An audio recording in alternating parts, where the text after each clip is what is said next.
as Ed was just talking about, the GDP numbers are expected to show marginal growth in the economy today. That's off the back of state and federal government spending, which is now at record highs. It's the big driver, as Ed explained. Joining us live is the Deputy Opposition Leader Sussan Ley. Sussan, good to see you. Thanks for your time. So what are your thoughts ahead of these numbers today?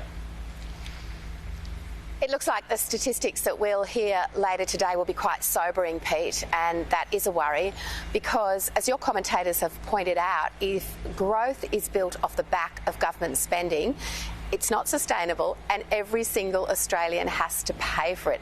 I was talking to a network of small businesses yesterday and the one thing they raise is disposable income. So there's a range of figures, we all know that, but disposable income is critical, and disposable incomes under this government have collapsed by nearly 9%, while the cost of living has gone up nearly 19%. So the statistics will, unfortunately, I don't think, fill Australians with confidence, and I'm worried for those Australians who have been left behind. Nearly 3 years into the Albanese government, they're certainly not feeling better off. OK, well, as you know, the government tries to tell a different story. It points to inflation, which is on the way down. It points to the unemployment rate, which is still quite low, all things considered. And it also says that this record spending is helping us avoid a recession. How do you respond to that? Well, it's also keeping interest rates higher for longer because it's built off the back of government spending.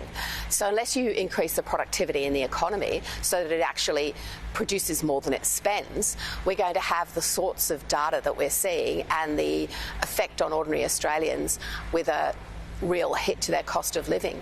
So I don't hear Jim Chalmers talk about productivity. I didn't hear him mention the word once in his last budget and reply speech. That's what's missing from this. If government just keeps pumping more spending on things that don't add to sustainable productivity in the economy long term, and they're smashing us with their policies on energy, top of the list, then how can we get to where we need to be? Which is why we do need a coalition government to get us back on track, to actually have that proper plan that manages the economy in the interests of all Australians. OK, so if spending is too high, we are now just months out from a federal election. What would you cut? Where would you trim?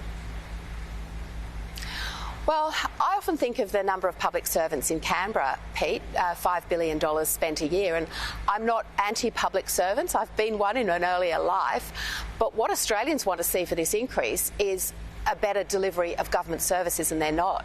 So critically, when you spend more money, or if you spend more money, or when you look at the spending that you do have, which we will do very carefully if we're privileged enough to come into government, you have to make every dollar count. It's not just the quantum of the spending, it's what you do with it and how productive it becomes or how efficient it is. In my own space, the National Reconstruction Fund is something we didn't support because it's off budget, it's inflationary. According to the IMF, these off-budget funds push up inflation rates, and it's barely delivered a single dollar to Australian manufacturers who are struggling. Okay. There's lots of areas that we'll be going through with a fine-tooth comb. Yep, OK. Sussan, we are watching the UN at the moment. There's a crucial vote taking place today, and Australia is expected to turn on Israel again on 3 votes, one regarding an irreversible path to a Palestinian state, a permanent state. What are your thoughts on where that is this morning ahead of this vote?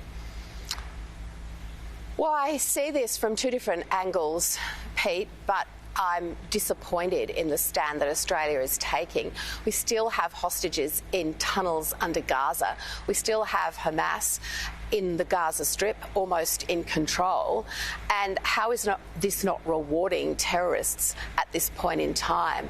Similarly, at a critical point in the relationship that we should be having with the US, this is not going to encourage that strong closeness that we need with our nearest ally when it comes to the relationship we have to have. For example, negotiating tariffs, which we did before under a coalition government when America put those tariffs on in many different countries and many different forums. We brought those back because we had that personal relationship. Similarly, so that we can deliver AUKUS efficiently, we need to have a strong relationship with the US. So this vote is not going to make any difference to peace in the Middle East, but it could make a difference to our relationship with the US, our strongest ally. Sussan, we are out of time, but thank you. We'll chat soon.